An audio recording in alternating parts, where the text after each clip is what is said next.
এক মাসে 2 বার বাড়ল এলপিজির দাম। তেলের দাম বাড়লেও পাম্পগুলোতে দীর্ঘ লাইন। হাদি হত্যা, সিআইডির তদন্ত প্রতিবেদন দাখিল 5 মে। অ্যামোনিয়া সংকটে বন্ধ হলো দেশের একমাত্র ডিএপি সার কারখানা। বাঞ্ছারামপুরে 6 কেজি গাঁজা সহ 2 নারী গ্রেফতার। যুক্তরাষ্ট্র ইরানের মধ্যে আলোচনার সম্ভাবনা, পাকিস্তানে চলছে প্রস্তুতি। ভাতার আওতায় আরও 171 খেলোয়াড়। শুভ সন্ধ্যা, স্বাগত জানাচ্ছি বাংলাদেশ প্রতিদিন সংবাদে। এতক্ষণ শুনছিলেন সংবাদ শিরোনাম, এবারে বিস্তারিত জানাবো আমি তানজির রহমান। স্যান্ডেলিনা সো, রূপচর্চায় আভিজাত্য।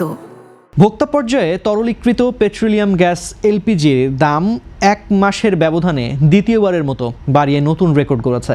বাংলাদেশ এনার্জি রেগুলেটরি কমিশনের ঘোষণা অনুযায়ী 12 কেজি সিলিন্ডারের দাম 212 টাকা বাড়িয়ে 1940 টাকা নির্ধারণ করা হয়েছে। একই সাথে অটো গ্যাসের দামও লিটার প্রতি প্রায় 10 টাকা বেড়ে দাঁড়িয়েছে 89 টাকা 50 পয়সায়। বিআইআরসি জানিয়েছে, মধ্যপ্রাচ্যের যুদ্ধাবস্থা এবং হরমুজ প্রণালীতে জাহাজ চলাচলের সংকটের কারণে বিমা ও পরিবহন খরচ অস্বাভাবিক বৃদ্ধি পাওয়ায় এই দাম বাড়াতে হয়েছে। আজ রোববার সন্ধ্যা 6টা থেকেই নতুন এই চড়া মূল্য কার্যকর হয়েছে। এপ্রিলের শুরুতেই একবার 387 টাকা বাড়ার পর এই দ্বিতীয় দফার বৃদ্ধিতে সাধারণ মানুষের নাভিশ্বাস উঠেছে। বিশেষ করে মধ্যবিত্ত ও নিম্নবিত্ত পরিবারগুলোর মাসিক বাজেটে এটি বড় ধরনের নেতিবাচক প্রভাব ফেলবে। বিকল্প উৎস থেকে আমদানিতে খরচ বাড়ায় অন্তর্বর্তীকালীন এই মূল্যবৃদ্ধি অপরিহার্য ছিল বলে দাবি কর্তৃপক্ষের। রান্নার গ্যাসের এই আকাশচুম্বী দাম সাধারণ মানুষের জীবনযাত্রার ব্যয়কে আরও উস্কে দিল। জ্বালানি তেলের দাম বাড়লেও রাজধানীর পাম্পগুলোতে দীর্ঘ লাইন আর ভোগান্তির চিত্র বদলায়নি। রোববার মহাখালী থেকে জাহাঙ্গীর গেট পর্যন্ত তেলের অপেক্ষায় থাকা বাইকারদের সারি কিলোমিটার ছাড়িয়ে যেতে দেখা গেছে। জ্বালানি তেলের বাজারে চলমান অরাজকতা রোধে সাধারণ গ্রাহকদের একটি বড় অংশই অকটেন ও পেট্রোলের দাম বাড়ানোর পক্ষে ছিলেন। তাদের ধারণা ছিল মূল্যবৃদ্ধির পর পাম্পগুলোতে মজুত করা তেলের সরবরাহ স্বাভাবিক হবে এবং দীর্ঘ প্রতীক্ষার অবসান ঘটবে। কিন্তু বাস্তব চিত্র সম্পূর্ণ ভিন্ন। তেলের দাম বাড়লেও মাঠ পর্যায়ের ভোগান্তি কমেনি। উল্টো অনেক পাম্পে তেল বিক্রির উপর 600 থেকে 1000 টাকার সীমা নির্ধারণ করে দেওয়া হয়েছে। 600 টাকায় যেখানে আগে 5 লিটার তেল মিলত, এখন তা কমে দাঁড়িয়েছে মাত্র 4.2 লিটারে। ঘন্টার পর ঘন্টা লাইনে দাঁড়িয়ে থেকেও চাহিদা মতো তেল না পেয়ে ক্ষোভে ফুঁসছেন গ্রাহকরা। বর্তমানে প্রতি লিটার অকটেন 140 টাকা, পেট্রোল 135 টাকা এবং ডিজেল 115 টাকায় বিক্রি হচ্ছে। ইনকিলাব মঞ্চের মুখপাত্র শরীফ ওসমান হাদি হত্যা মামলার অধিকতর তদন্ত প্রতিবেদন দাখিলের জন্য আগামী 5 মে নতুন দিন ধার্য করেছে আদালত। আজ রোববার তদন্ত সংস্থা সিআইডি প্রতিবেদন জমা দিতে ব্যর্থ হওয়ায় ঢাকার অতিরিক্ত চিফ মেট্রোপলিটন ম্যাজিস্ট্রেট এই নির্দেশ দেন। গত বছরের 12 ডিসেম্বর পল্টনে জুমার নামাজ শেষে ফেরার পথে হাদিকে গুলি করে দুর্বৃত্তরা। পরে সিঙ্গাপুরে চিকিৎসাধীন অবস্থায় 18 ডিসেম্বর তার মৃত্যু হয়। ডিবি পুলিশ গত 6 জানুয়ারি 17 জনের বিরুদ্ধে চার্জশিট দিলেও তাতে অসন্তোষ প্রকাশ করে নারাজি আবেদন দাখিল করেন বাদী। সেই আবেদনের প্রেক্ষিতেই আদালত মামলাটি অধিকতর তদন্তের ভার সিআইডিকে দেয়। ডিবির চার্জশিটে অভিযুক্ত 11 জন বর্তমানে কারাগারে এবং 6 জন এখনও পলাতক রয়েছেন। দীর্ঘ প্রতীক্ষিত এই প্রতিবেদন দাখিলের মাধ্যমে হত্যাকাণ্ডের মূল রহস্য এবং নেপথ্যের কুশীলবদের নাম উঠে আসবে বলে আশা করা হচ্ছে। বর্তমানে মামলাটিতে দণ্ডবিধির 302 ধারায় অন্তর্ভুক্ত রয়েছে। হাদি হত্যার প্রকৃত বিচার এবং তদন্তের স্বচ্ছতা নিয়ে তাকিয়ে আছে পুরো দেশ। অ্যামোনিয়ার তীব্র সংকটে বন্ধ হয়ে গেল চট্টগ্রামের আনোয়ারায় অবস্থিত দেশের একমাত্র রাষ্ট্রায়ত্ত ডিএপি সার কারখানা। শনিবার রাতে কারখানার মজুদ ফুরিয়ে যাওয়ায় কর্তৃপক্ষ উৎপাদন বন্ধ করতে বাধ্য হয়। মূলত 4 মার্চ থেকে গ্যাস সংকটের কারণে কাঁচামাল সরবরাহকারী প্রতিষ্ঠান সিইউএফএল ও কাফকো বন্ধ থাকায় এই পরিস্থিতির সৃষ্টি হয়েছে। 2006 সাল থেকে বাণিজ্যিক উৎপাদনে থাকা এই কারখানাটি দৈনিক 600 থেকে 700 মেট্রিক টন সার উৎপাদন করে আসছিল। অ্যামোনিয়া সরবরাহ পুনরায় চালু না হওয়া পর্যন্ত কারখানাটি সচল হওয়ার কোনো সম্ভাবনা নেই। কৃষিখাতে সুষম সারের চাহিদা পূরণে গুরুত্বপূর্ণ এই প্রতিষ্ঠানটি বন্ধ হওয়ায় ফসলি মৌসুমে সারের সংকট ও দাম বাড়ার আশঙ্কা তৈরি হয়েছে।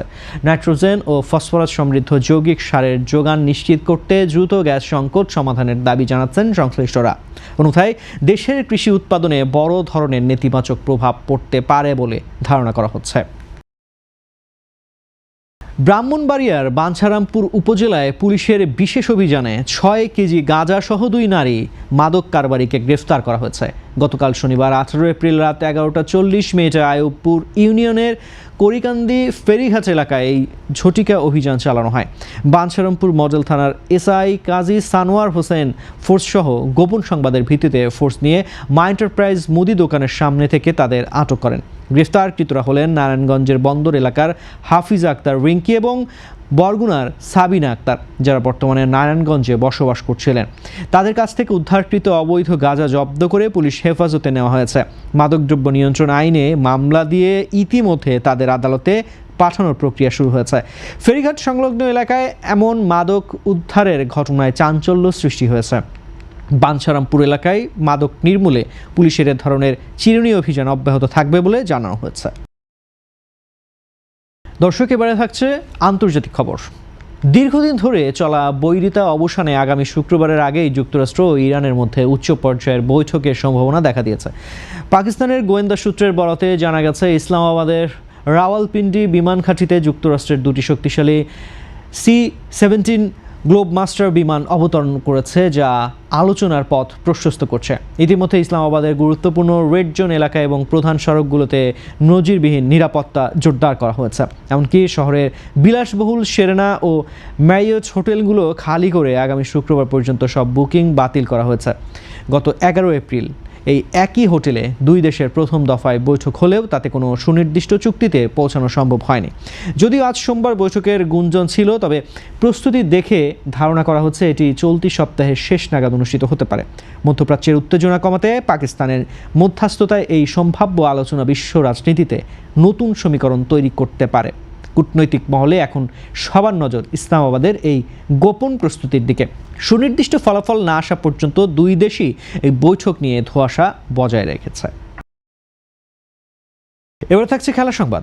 ক্রীড়াবিদদের আর্থিক সচ্ছলতা ফেরাতে সরকারের যুগান্তকারী ক্রীড়া ভাতা কর্মসূচির 2য় ধাপে নতুন করে যুক্ত হলেন আরও 171 জন খেলোয়াড়।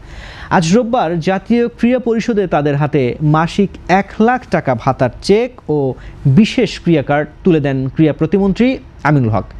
এর ফলে মোট সুবিধাভোগী খেলোয়াড়ের সংখ্যা দাঁড়ালো 300 জনে। এবারের তালিকায় জাতীয় নারী ও পুরুষ ফুটবল দলের 36 জনের পাশাপাশি প্রথমবারের মতো অন্তর্ভুক্ত হয়েছেন জাতীয় নারী হকি দল।